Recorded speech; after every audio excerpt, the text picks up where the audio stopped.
You will notice already that Mr. Baggins was not quite so prosy as he liked to believe, also that he was very fond of flowers.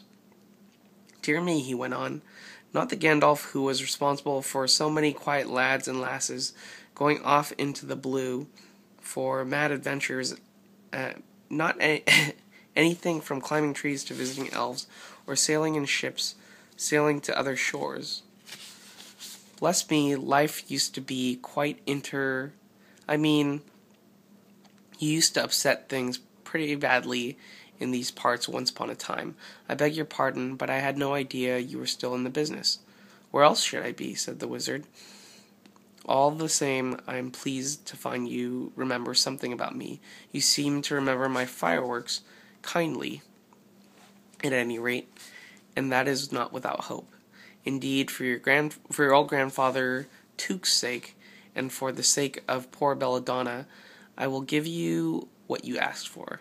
I beg your pardon? I haven't asked for anything.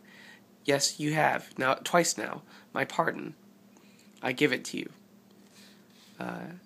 In fact, I will go so far as to send you on this adventure. Very amusing for me, very good for you, and profitable too, very likely, if you ever get over it. Sorry, I don't want any adventures. Thank you. Not today. Good morning. But please, come to tea any time you like. Why not tomorrow? Come tomorrow. Goodbye. With that, the hobbit turned and scuttled inside his round green door and shut it as quickly as he dared, not to seem rude. Wizards, after all, were wizards. What on earth did I ask him to tea for? He said to himself as he went to the pantry. He had only just had breakfast, but he thought a cake or two and a drink of something would do him good after his fright.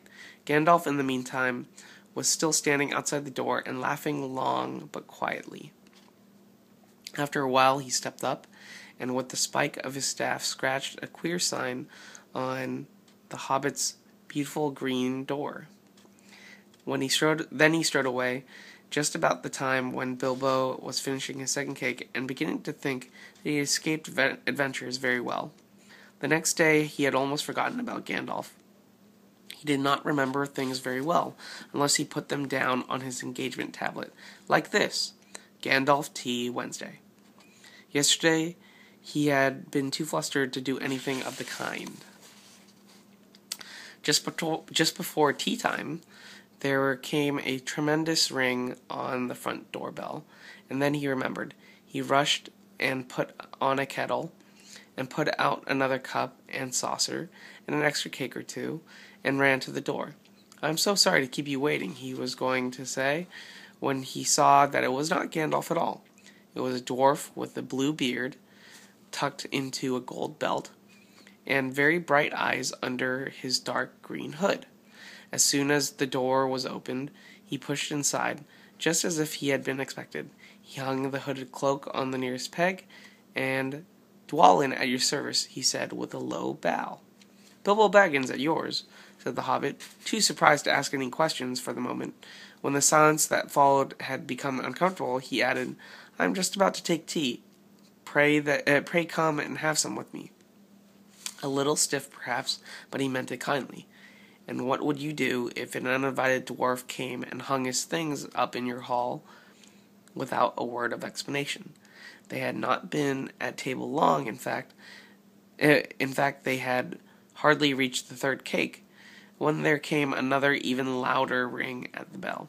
"Excuse me," said the hobbit, and off he went to the door. "So you have got here at last," was what he was going to say to Gandalf this time. But it was not Gandalf. Instead, there was a very old-looking dwarf on the step, with a white beard and a scarlet hood, and he too hopped inside as soon as the door was open, just as if he had been invited. "I see they have begun to arrive already," he said, when he caught sight of Dwalin's green hood hanging up. He hung his red one next to it, and "Balin at your service," he said, with his hand on his breast. "Thank you," said Bilbo with a gasp.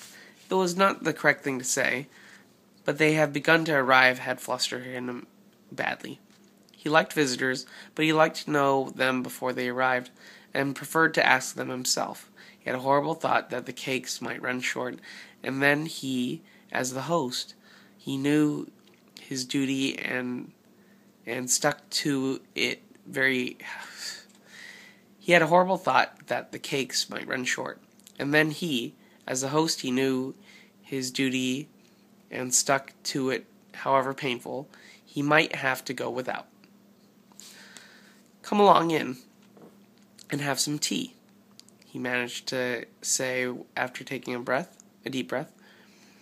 "A little beer would suit me better, if it is all the same to you, my good sir," said Balin with the white beard. "But I don't mind some cake. Seed cake, if you have any. Lots." Bilbo found himself answering to his own surprise, and he found himself scuttling off to the cellar to fill a pint beer mug, and to the pantry to fetch 2 beautiful round seed cakes, which he had baked that afternoon for his after-supper morsel.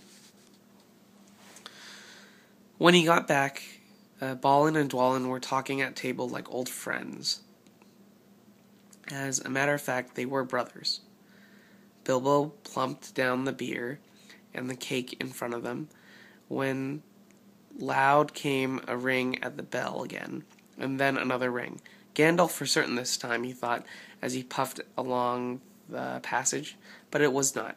It was 2 more dwarves, both with blue hoods, silver belts, and yellow beards, and each of them carried a bag of tools and a spade.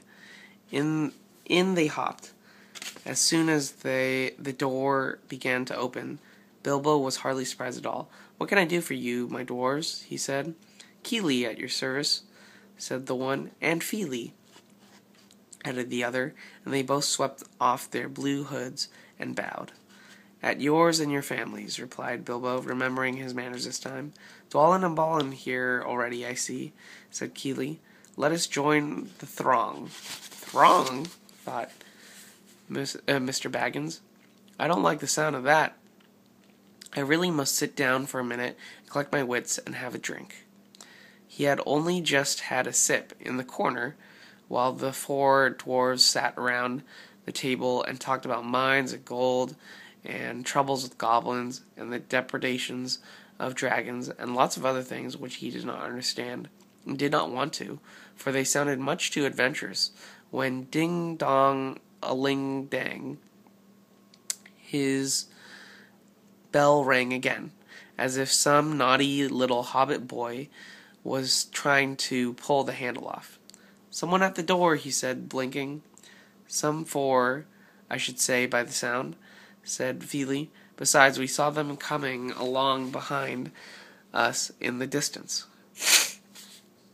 The poor little Hobbit sat down in the hall and put his head in his hands and wondered what had happened, and what was going to happen, and whether they wouldn't all stay to supper.